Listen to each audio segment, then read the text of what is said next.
احمد شریف صاحب کی press conference کے بعد انہوں نے اپنی پریس کانفرنس میں بڑے کھلے انداز میں تحریک انصاف کو انہوں نے نیشنل سیکورٹی تھریٹ قرار دیا ہے. انہوں نے عمران خان کا نام نہیں لیا لیکن ان کو نارسسٹ اور ذہنی مریض قرار دیا ہے, اور انہوں نے کچھ الفاظ بولے ہیں جو بڑے توجہ طلب ہیں. وہ کہتے ہیں جی کہ یہ جو نیشنل سیکورٹی تھریٹ بنے ہوئے ہیں یہ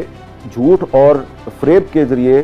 پاکستان کی سلامتی کے ذمہ دار ادارے فوج پر حملہ کرتے ہیں, تو جھوٹ اور فریب کا یہ کاروبار اب نہیں چلے گا. تو اس کا مطلب یہ ہے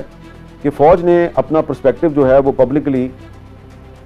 سب کے سامنے پیش کر دیا ہے, اپنا اوپینین پیش کر دیا ہے کہ Tehreek Insaf national security threat ہے اور اس پر پابندی لگنی چاہیے. یہ جو پارٹی ہے یہ نیشنل سیکورٹی تھریٹ کیوں بنی ہے, کیسے بنی ہے, اس کے بارے میں اس پارٹی کے جو مخالفین ہیں ان کا ایک بیانیہ ہے. ابھی تھوڑے دن پہلے سابق وزیر اعظم نواز شریف صاحب جو ہیں انہوں نے یہ ایک اسٹیٹمنٹ دیا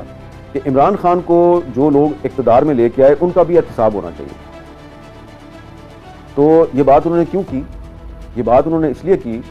کہ وہ یہ سمجھتے ہیں کہ عمران خان کو جنرل قمر جاوید باجوہ, جنرل فیض حمید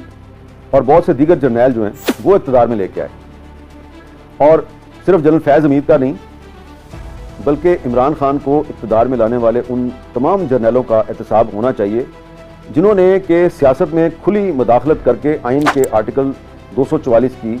خلاف ورزی کی. اب اس کی تو گواہی جو ہے وہ شہباز شریف صاحب دے چکے ہیں. میرے ساتھ ایک انٹرویو انہوں نے 2023 میں کیا تھا اور اس میں انہوں نے یہ اعتراف کیا تھا کہ جولائی 2018 میں جنرل باجوہ نے اور جنرل فیض نے ان کو بلایا اور ان سے کہا کہ اگر آپ اپنے بھائی نواز شریف کے خلاف بغاوت کر دیں تو ہم آپ کو پرائم منسٹر بنا دیں گے. جب شہباز شریف صاحب نے معذرت کی کہ میں اپنے بھائی کے خلاف مداخلت نہیں کروں گا تو پھر انہوں نے عمران خان کو وزیر اعظم بنانے کا فیصلہ کیا.